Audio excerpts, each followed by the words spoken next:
राधे राधे, जय श्री कृष्ण। आप सभी का मेरे चैनल भक्ति धर्म कथा में स्वागत है। यदि आप मेरे चैनल पर नए हैं तो इसे लाइक करना और चैनल को सब्सक्राइब करना ना भूलिएगा, ताकि आगे आने वाली सभी कथा व कहानी व व्रत के बारे में आप जान सके। तो चलिए शुरू करते हैं। सनातन धर्म एकादशी व्रत को सभी व्रतों में श्रेष्ठ बताया गया है। अश्विन मास में कृष्ण पक्ष की एकादशी को इंद्र एकादशी के नाम से जाना जाता है। यह एकादशी पितृपक्ष में पड़ती है। मान्यता है कि इस एकादशी का व्रत करने से पितरों को मोक्ष की प्राप्ति होती है। प्रत्येक एकादशी का दिन जगत पालन करता भगवान श्री हरि विष्णु को समर्पित होता है, परंतु हर एकादशी का अपना अलग महत्व होता है। धार्मिक मान्यता के अनुसार जो मनुष्य सभी एकादशियों के व्रत नियम और निष्ठा के साथ व्रत रखता है, वह इस लोक के सुखों को भोगते हुए वैकुंठ धाम को प्राप्त होता है। यदि आप भी एकादशी व्रत करना चाहते हैं तो पहले आपको इसके नियमों के बारे में जानना बहुत आवश्यक है। तो चलिए जानते हैं कैसे करें इंद्र एकादशी। एकादशी व्रत के नियम दशमी तिथि से आरंभ हो जाते हैं। सूर्यास्त के बाद भोजन नहीं करना चाहिए। एकादशी के व्रत में किसी भी प्रकार का अन्न ग्रहण नहीं किया जाता। खास तौर पर एकादशी में चावल का सेवन बिल्कुल वर्जित होता है। जो लोग एकादशी व्रत नहीं रखते उन्हें भी इस दिन चावल नहीं खाना चाहिए। एकादशी व्रत का पारण अगले दिन यानी द्वादशी तिथि को सूर्योदय के बाद पूजन और ब्राह्मण को भोजन करवाने के बाद ही किया जाता है। इस बात का खास ध्यान रखें कि एकादशी व्रत का पारण द्वादशी तिथि समाप्त होने से पहले और हरि समाप्त होने के बाद ही करना चाहिए। यदि सूर्योदय से पहले द्वादशी तिथि समाप्त हो जाए तो सूर्योदय के बाद व्रत का पारण किया जा सकता है। इसके अलावा द्वादशी तिथि में भी व्रत का पारण कर लेना चाहिए। द्वादशी समाप्त होने के बाद एकादशी का पारण करना पाप के समान माना जाता है। आइए जाने इंद्र एकादशी व्रत कथा। धर्मराज युधिष्ठिर कहने लगे भगवान श्री कृष्ण से कि अश्विन कृष्ण एकादशी का क्या नाम है, इसकी विधि तथा फल क्या है, सो कृपया करके हमें बताइए। भगवान श्री कृष्ण कहने लगे कि इस एकादशी का नाम इंद्र एकादशी है। यह एकादशी पापों को नष्ट करने वाली तथा पितरों को मुक्ति देने वाली होती है।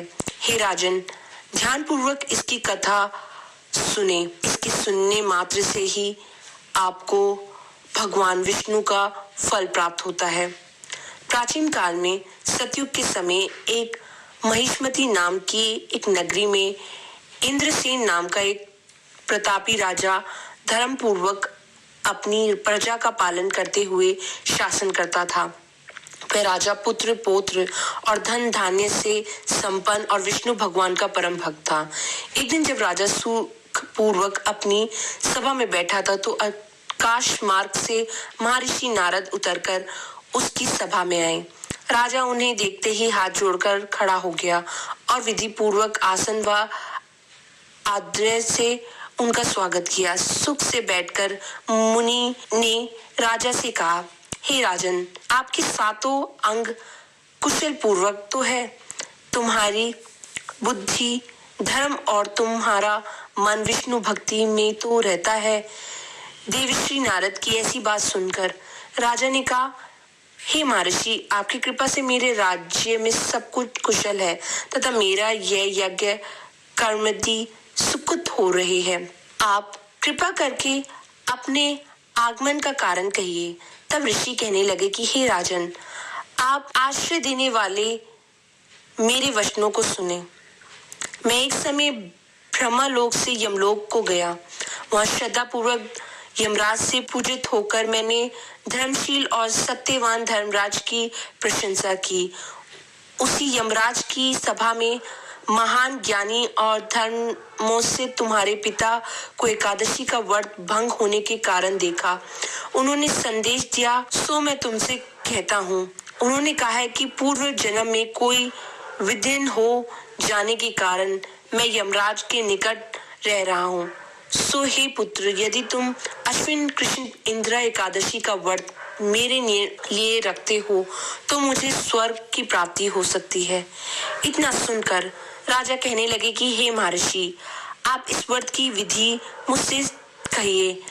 नारद जी कहने लगे, आश्विन मास के कृषि पक्ष की एकादशी की दशमी के दिन प्रातःकाल श्रद्धा पूर्वक स्नान आदि से निर्वृत्त होकर पुण्य दोपहर को नदी आदि में जाकर स्नान करे, फिर श्रद्धा पूर्वक पितरों का श्राद्ध करे और एक बार भोजन करे। प्रातःकाल होने पर एकादशी के दिन दातुन आदि करके स्नान करे, फिर व्रत के नियमों की भांति पूर्वक ग्रहण करते हुए प्रतिज्ञा करे कि मैं आज संपूर्ण भोगों को त्याग कर निराहार एकादशी का व्रत करूंगा। मैं आपकी शरण में हूँ, आप मेरी रक्षा कीजिए। इस प्रकार नियम पूर्वक व्रत रखे, विधि पूर्वक श्रद्धा करके योग ब्राह्मणों को फलाहार का भोजन कराए और दक्षिणा दे। पितरों का श्राद्ध से जो बच जाए उसको गौ को दे तथा धूप दीप आदि पुष्प नैवेद्य आदि से सब सामग्रियों के साथ भगवान का पूजन करे। रात में भगवान के निकट जागरण करे। इसके पश्चात द्वादशी के दिन प्रातःकाल होने पर भगवान का पूजन करे, ब्राह्मणों को भोजन कराए। भाई बंधु स्त्री और पुत्र सहित आप भी होकर भोजन करे। नारद जी कहने लगे कि हे राजन, इस विधि से यदि तुम आलस रहित होकर इस एकादशी का व्रत करोगे तो तुम्हारे पिता अवश्य ही स्वर्गलोक को जाएंगे। इतना कहकर नारद जी अंतर्ध्यान हो गए। नारद जी की कथा अनुसार राजा अपने बांधवों सहित व्रत से आकाश में पुष्प वर्षा हुई और उस राजा का पिता गरुड़ पर चढ़कर विष्णु लोक को गया।